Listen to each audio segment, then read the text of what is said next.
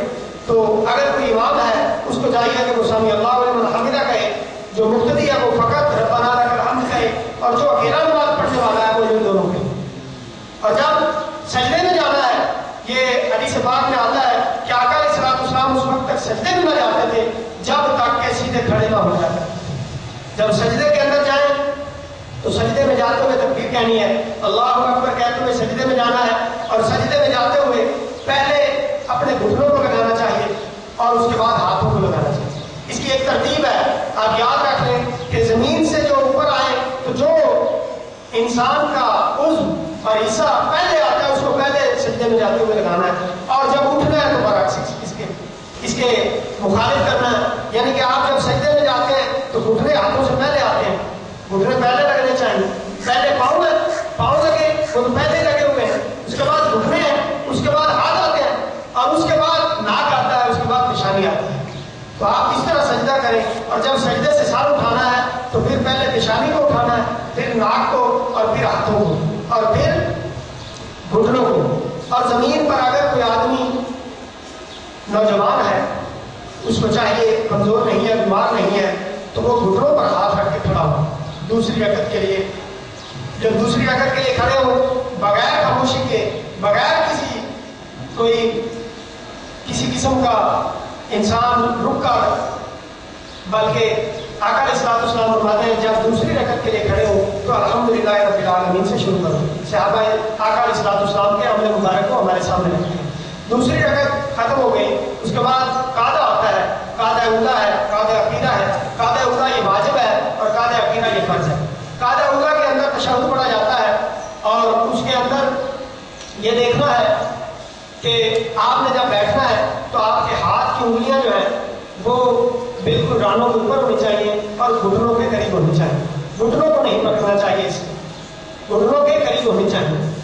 اور جب بیٹھے تو اتحیات پڑھیں. یہ بھی آقا علیہ الصلوۃ والسلام نے، صحابہ نے پوچھا، یہ پڑھا کرتے تھے السلام علی اللہ، السلام علی جبرائیل، السلام علی میکائیل، السلام علی فلان. آقا علیہ الصلوۃ والسلام فرماتے ہیں کہ السلام علی اللہ کا کیا ہوتا ہے؟ اللہ کا خود سلام ہے، فإن اللہ هو السلام، وہ تو سلامتی ادا کرنے والا ہے. بلکہ یہ دعا پڑھا کرو جو ہم پڑھتے ہیں اتحیات میں.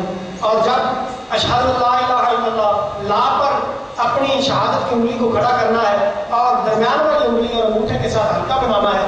اور یہ حدیث پاک میں آتا ہے جو آدمی اپنے انگلی کا اشارہ کرتا ہے، لہی اشد علی الشیطان من الحدید، یہ انگلی کا اشارہ کرنا جو ہے یہ شیطان پر لوہے سے بھی زیادہ سخت ہے، زیادہ سختی رکھتا ہے.